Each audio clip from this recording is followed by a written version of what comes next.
Hi travelers, it's Laura. Today I want to take you guys deeper into the planning journey that we go on every time we want to take a trip. And we take a lot of trips because we have to plan it out to be ready to travel with kids with dietary restrictions, and we have a few layers to our dietary restrictions.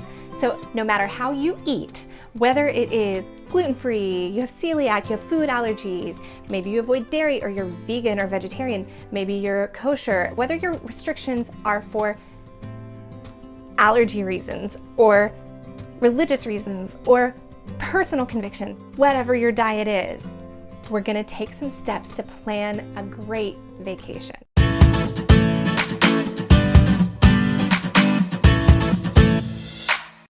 First things first, stop.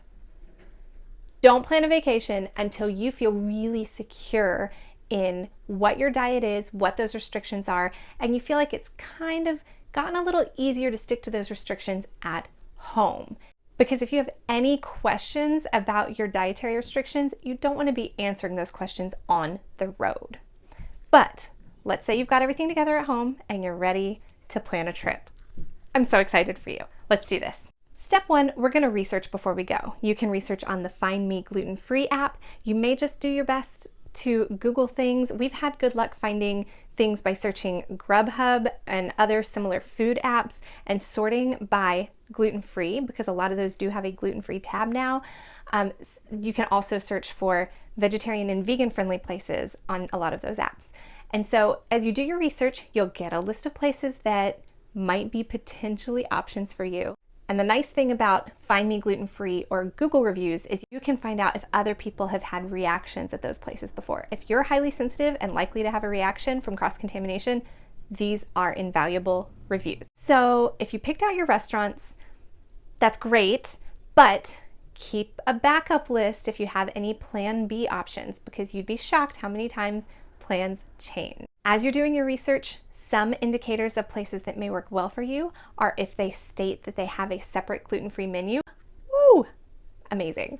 Or they have a really well-labeled menu with allergens marked. This is super helpful if you have multiple restrictions that you're dealing with, like us. 2, ask questions in advance. You can't just take that information, trust what the internet says, and show up with hungry kids.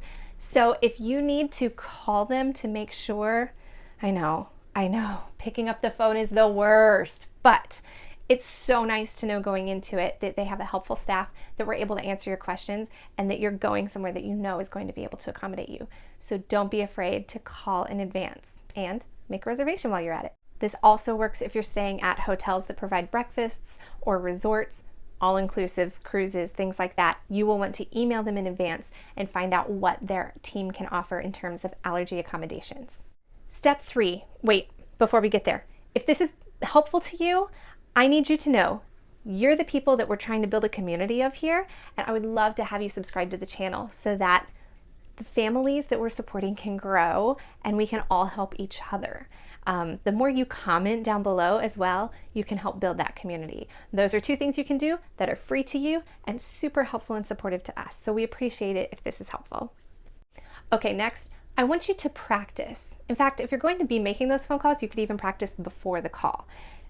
Write out what matters to you to get the answers you need. Possible questions on your script may be, do you have a dedicated fryer for gluten-free items?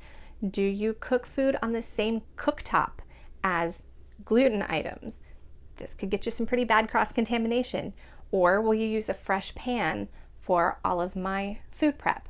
If you're talking an allergy with a high risk of cross-contamination reaction, you're going to want to ask them, do they have a separate prep space? Do they have a separate cooktop just for allergy-specific food?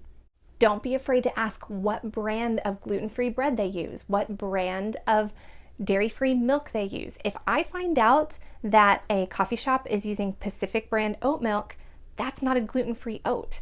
So more and more I'm leaning away from oat milk because I'm finding out that there are some of them that could cause a reaction for me in terms of gluten. So we're back to almond milk. That's okay. I want you to mentally prepare yourself that you may need to ask for a manager or a chef, and that's okay.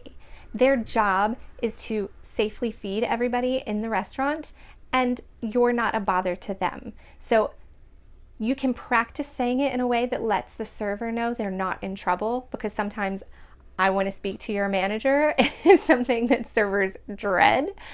But find a way to phrase it so that they know you're just looking for additional information beyond what the standard server might have available to them.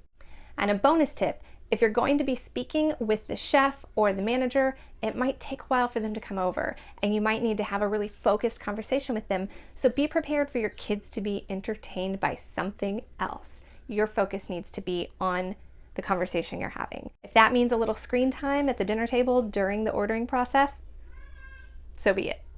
Fourth, I'm going to prepare for the location we're going to. Right now, we're getting ready for a trip to Europe. One of the things we utilize in conversations is an allergen card. I just made these up myself and laminated them that explain that we have a diagnosed sensitivity to gluten, dairy, soy, and artificial dyes. Because it's multiple restrictions, it's really helpful to have them written down. It also is a way that you could hand this to the server and have them take it back to the chef. We have found restaurant staff be very grateful for something that's so clear-cut. But in terms of preparing for a specific location, we're getting ready to go to multiple countries where they speak other languages: Spanish, French, Hebrew. And so I've got to work on getting these guys translated. But even if you don't use an allergen card, learn what gluten-free, vegetarian, whatever words apply to you, learn those in the language of where you're going. I also strongly encourage you to research grocery stores in the area that you're going to, and if it helps you, find out if you can stay in a location that has a kitchen. We always want to at least have a hotel that has a pretty significant mini fridge so that we can have snacks and things ready to go. But if we need to have plant-based milk and we can find some gluten-free cereal, we can just have breakfast in our room. But kitchen access can be invaluable if you're in a place where there seems to be a real lack of restaurants that can accommodate. So you've done all your planning, you've booked everything, you have a plan for where you're going to eat, but you also know the questions you can ask if you end up somewhere different or having to pivot to a different location. If you end up having to track down a new restaurant and you're flying by the seat of your pants. But let's get packing. You need to pack some snacks, and sometimes you need to pack a meal. I know some families on road trips prefer to pack their meal because, you know, coming from home, at least you're going to have an ice pack that stays cold for that first day. And if you don't know where you're going to stop along the road, it's hard to plan in advance. So maybe packing a lunch is best for you. I know a lot of folks pack a lot of snacks when they fly, but just know that lunches and meals on planes can be highly unpredictable when it comes to, can they accommodate my allergy? And so it's almost more important to pack a meal than it is to pack a snack. Sometimes in an airport you can find gluten-free friendly meal options, but you're much more likely to find gluten-free friendly snack options. So maybe buy a snack there and bring your lunch. So you have to figure out, does this mean you need an insulated bag? Does this mean you need an ice pack? Does this mean you need Ziploc bags? Do you need to bring reusable straws because a place you're going uses paper straws and there is a risk that it is a paper straw with gluten in the ingredients? Yes, that happens sometimes, not all the time, but some paper straws can be an issue.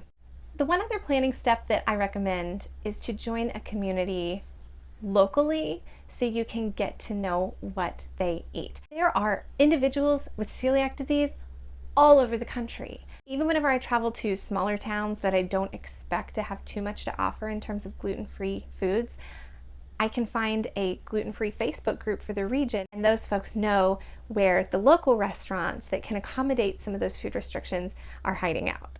So for example, when we went to Texas for Thanksgiving, I joined a Dallas-Fort Worth gluten-free Facebook group and found out about all the local gluten-free bakeries. But I do have to caution you, online communities can be aggressive. They can be tough. So I just want you to guard your heart, because it's hard enough to navigate this, and sometimes there's fear that comes along with it. If you don't know, am I doing something that's going to make my kid sick? To then have a stranger be rude to you on the internet is sometimes really overwhelming. So if you need to come back to a safe place, I'm here. And I hope you're able to find communities online that are supportive. Listen, I know this sounds like a lot of work, but when you do the work beforehand, when you're on vacation, your anxiety will lower. You'll get to relax. You'll get to take a break along with the rest of your family. I hope you have an incredible vacation and that some of these tips were helpful to you. Let me know where you're going to next. I'd love to hear about it in the comments. And while you're at it, did you subscribe yet? Thank you so much, travelers, and we'll see you next time. Bye.